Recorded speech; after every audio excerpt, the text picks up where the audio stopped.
Hey, welcome to Design Guy. Want to master zooming and speed edits in Canva? I'll show you how. Click the Create button, then select Videos. For this tutorial, we'll use a landscape video format as our example project. To add a photo, go to the search bar and type mountain. Browse through the results and select an image you like. Then, drag it onto your project workspace. Click the search bar to begin, then select the image you want to use from the available options. Next, we'll try to add the image to your current project. From the back, the video is attempting to play. To address this, check your playback settings and ensure the correct video source is selected. Adjust the orientation if needed to play the video as intended. Reduce the generation by selecting it and decreasing the value. Next, duplicate the generation to create a copy. After duplicating, navigate to the Transition menu. Here, you can add a transition to smoothly blend between the original and duplicated generations. Set the value to 2.2. Next, copy this value. Select the field for the second item and paste 2.2 as the minimum value. This ensures both fields use 2.2 as the minimum. Double check to confirm the value has been applied correctly in both places before moving on. Add match and move, then adjust the duration. Click Apply to use the effect between all scenes and ensure smooth transitions throughout your project. Let's attach the image to this section. Click the Insert Image button, choose your file, and wait for the upload to complete. Copy the element you want to attach and add a blank space to your timeline.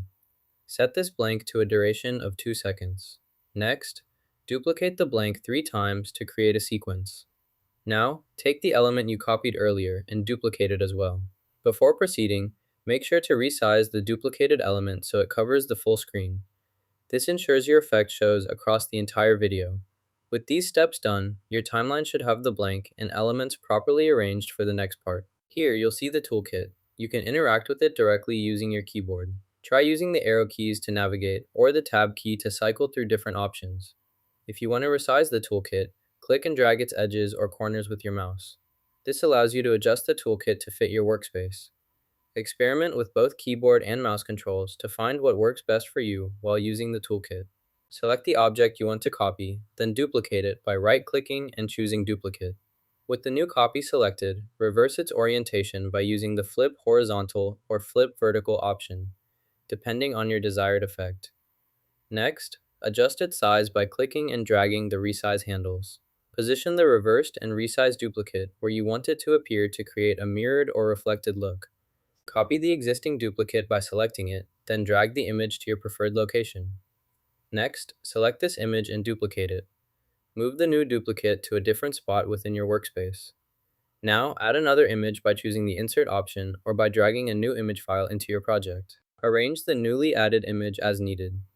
These steps help you manage multiple images and duplicates efficiently within your project, making it easy to organize and customize your layout. Let's add your channel to the transition. First, select your channel and insert it into the transition panel. Click the Apply Between All Scenes button to set the transition across every scene. Now, let's preview the result to make sure your transition is working correctly. Look at the background shown in the preview window. If you see any unwanted backgrounds, select the first background layer and delete it to keep things clean. Next, duplicate your desired background layer. Move the duplicate to the correct position in your scene panel to maintain consistency across all scenes. Preview your project again to confirm everything appears as you want. If you notice the background doesn't fit properly, use the resize handles to adjust its size. Let's preview the result. Notice there's an issue with this matching mode. If you resize the image, it no longer matches the original, so the matching movement will break. To maintain perfect matching, you need to create a copy from the original image. First, select the original layer, then press Ctrl+D to duplicate it. This ensures you retain all original properties. Now use this duplicated layer for further adjustments rather than altering the original. Any resizing, moving, or transformation should be done only on the copy.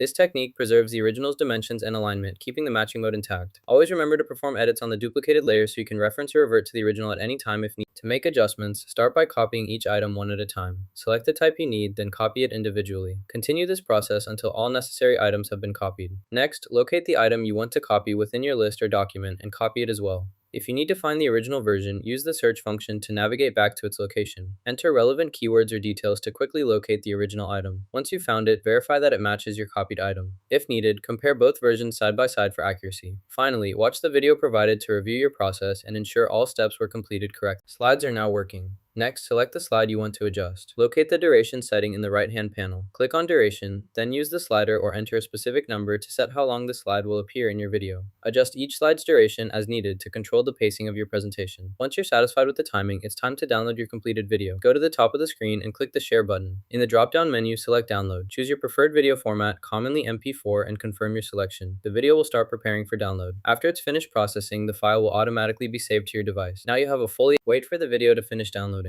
In this interface, there's no option to change the playback speed, so you'll need the complete downloaded video file. Watch the progress bar as the download continues. Once the download is complete, locate the video file in your designated downloads folder or the folder you selected for saved files. After confirming the video file is present, you can open it with your preferred video player to review its contents. With the file saved locally, you'll now have the flexibility to pause, rewind, or fast forward as needed features not available in the original viewing environment. If you require further editing, open the video in your chosen editing software to make the necessary adjustments. To adjust the video speed, first complete the download of your video file. Once the download is finished, rename the file for easier organization. For this example, name it Zoom In and Out. Next, import the renamed video into your design workspace. Drag and drop the file directly onto your design timeline or canvas area to add it to your project. Now, you can change how fast or slow the video plays. Select the video element on your timeline. Look for the speed adjustment controls in the settings panel, often represented by a speedometer icon or the word speed. Click the control, then drag the slider or enter a value to increase or decrease the playback speed as needed. Increasing the value will make the video play faster. To zoom in or out in Canva, use the zoom slider at the bottom right corner of the editor.